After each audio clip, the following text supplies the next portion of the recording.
মকা মাছের টক চালতা দিয়ে। এভারগ্রিন 757 চ্যানেলে আপনাদের স্বাগত। আজ ইউনিক একটা রেসিপি আপনাদের সঙ্গে শেয়ার করব। ভিডিওটা সম্পূর্ণটা দেখার জন্য অনুরোধ রইল। Please like, share and subscribe. এই যে ছোটো ছোটো মাছগুলির মুড়গুলি ফেলে দিয়ে লেজের পাখনাটা ফেলেছি, এভাবে কেটেছি, ধুয়ে নিয়েছি। চালতা কেটে জলে রেখেছি।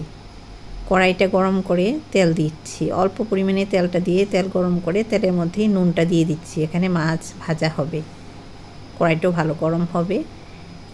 এই যে মকা মাছগুলি দিয়ে দিলাম, হলুদ দিয়েছি, নুন তো তেলে দিয়েছিলাম। এখন এগুলি ভাজা করে নেব হালকা করে। দেখুন কড়াইটা এত সুন্দর গরম হয়েছে, মাছ ভাঙবে না, সুন্দর ভাজা হচ্ছে। মাছগুলি মিডিয়াম ভাজা হওয়ার পর এখান থেকে তুলে নেব। সুন্দর ভাজা হয়েছে। এই কড়াইতে অল্প তেল দিয়েছি, তেলটা গরম হয়েছে। একটা শুকনো লঙ্কা কেটে ফোড়নে দিচ্ছি, তাহলে ফাটবে না। মেথি ফোড়ন দিয়ে দিচ্ছি। মেথিটা লাইট ব্রাউন হয়েছে। এখন ধুয়ে রাখা চালতা, এগুলি কচি চালতা, এগুলি দিয়েছি। নুন দিচ্ছি, অল্প পরিমাণে হলুদ দেব। এরপর নাড়াচাড়া করে সব মিশিয়ে নেব চালতার সাথে।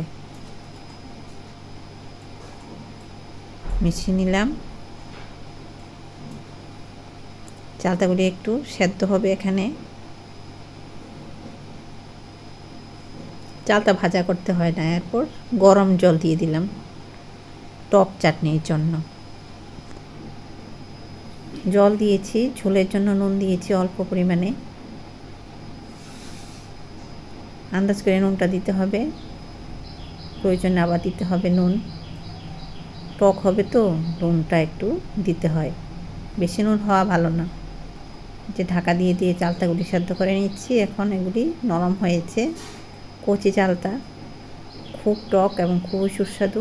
এই যে সেদ্ধ হয়ে গেছে। এখন আমি চালতা সেদ্ধ হওয়ার পর ভাজা মকা মাছগুলি দিয়েছি, মিশিয়ে নিচ্ছি চালতা ঝোলের সাথে। ঢাকা দিয়ে দিলাম।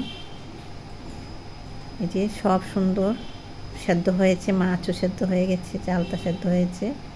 প্রয়োজনে নুন দিতে হলো, কারণ টক তো একটু নুনটা লাগবে। ঝাল দেব, এটাতে ঝালটা একটু বেশি করে দিলে ভালো লাগে। যে যেরকম ঝাল পছন্দ করে ওইভাবে ঝালটা দেবে। আর এই যে মশলাটা, এটাতেই ঝাল আর রসুন থেতো করা, কাঁচা লঙ্কা আর রসুন থেতো করে দিয়ে দিলাম। সব কিছু সেদ্ধ হওয়ার পর এই মশলাটা দিয়েছি। রসুন আর কাঁচা লঙ্কা যে থেতো করে দিয়েছি, এই টকের পরিমাণ অনুযায়ী রসুন আর কাঁচা লঙ্কা দিতে হবে, তবে একটু ঝাল ঝাল হলে ভালো লাগে। আর রসুনটা দেওয়ার পর 5 মিনিট নাড়াচাড়া করে এটা এভাবে হতে দেব। এভাবে এটা রান্না হবে। তাহলে মশলা মানে রসুন আর কাঁচা লঙ্কা থেতো, চালতা মাছ, এখন চালতা মাছ মিলেমিশে একাকার হয়ে গেছে। এত সুন্দর রেসিপি আপনাদের সঙ্গে শেয়ার করলাম।